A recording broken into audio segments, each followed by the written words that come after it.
Jubilee hills Hyderabad లో main ఏరియానే కాదు, ముఖ్యమైన నియోజకవర్గం కూడా. తెలంగాణ రాష్ట్రం వచ్చినాక 3 ఎలక్షన్లు అయితే ఒక్కపారి సుత కాంగ్రెస్ పార్టీ గెలవలే. ఆఖరికి ఒక్క కార్పొరేటర్ సుత లేడు. ఈ నడుమ పార్టీలకు వచ్చిన 2 తప్పితే అధికార పార్టీ అన్నట్టే గాని మంచి లీడర్ లేక క్యాడర్ లేక ఉన్నదా అంటే ఉన్నదన్నట్టు ఉంటుండే. గసొంటి జాగల ఉప ఎన్నికొస్తే అదే కాంగ్రెస్ పార్టీ గెలిచే లెవెల్కి వచ్చిందంటే ఎంత కష్టపడితే పబ్లిక్ ఎంత నమ్మికిస్తే అవుతుందిలా. కాంగ్రెస్ పార్టీ ఏడ గెలుస్తుందివా అని 3 నెలల కిందటి జూబ్లీ హిల్స్ ముచ్చట.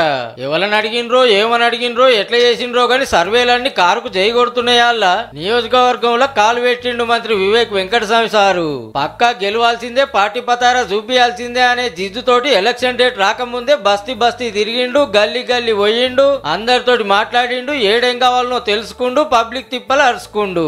ఇక దాన్ని బట్టి పైకం తీసుకపోవుడు, పనులు చేయించుడు.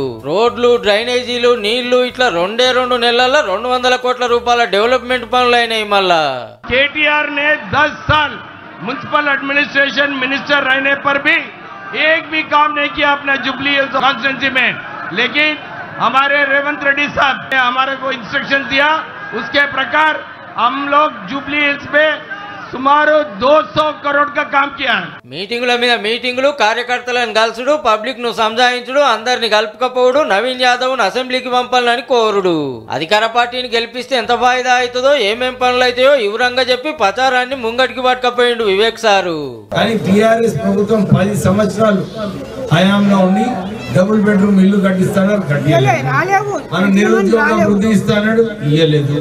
ఇంటింటికి ఒక ఉద్యోగం ఇస్తానని ఇచ్చిన ఆడోళ్లకు ఫ్రీ బస్సు, 200 యూనిట్ల దాకా ఫ్రీ కరెంటు, 500 గ్యాస్ సిలిండరు, మహిళా సంఘాలకు మితి లేని లోన్లు, ఇట్లా పెట్టిన పథకాలు నడుస్తున్న పనులను సాటింపేసుడే కాదు, బీఆర్ఎస్ బాకీ కార్డు బాగోతాన్ని బదాట్ల పెట్టిండు బాజాప్తా.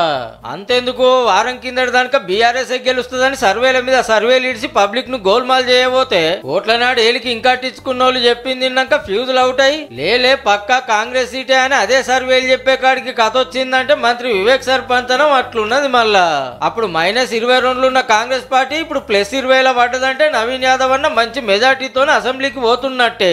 30 నుంచి 35 వేల ఓట్లతోని కాంగ్రెస్ పార్టీ గెలవబోతుంది. అందుకే పిసిసి అధ్యక్షుడు మహేష్ సార్ సుధా తారీఫ్ చేసిండు మంత్రి సార్ ను.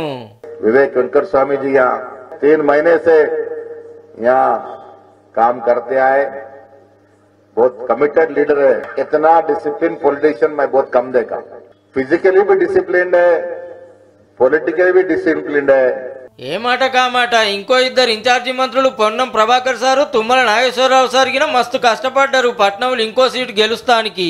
ముగ్గురు కలిసి మునుం పెట్టి పనులు అరుచుకొని ప్రచారంలో రూవర్ చూపించినందుకు అసెంబ్లీలో అధికార పార్టీ బలగం ఇంకింత పెరుగుతుందన్నట్టు.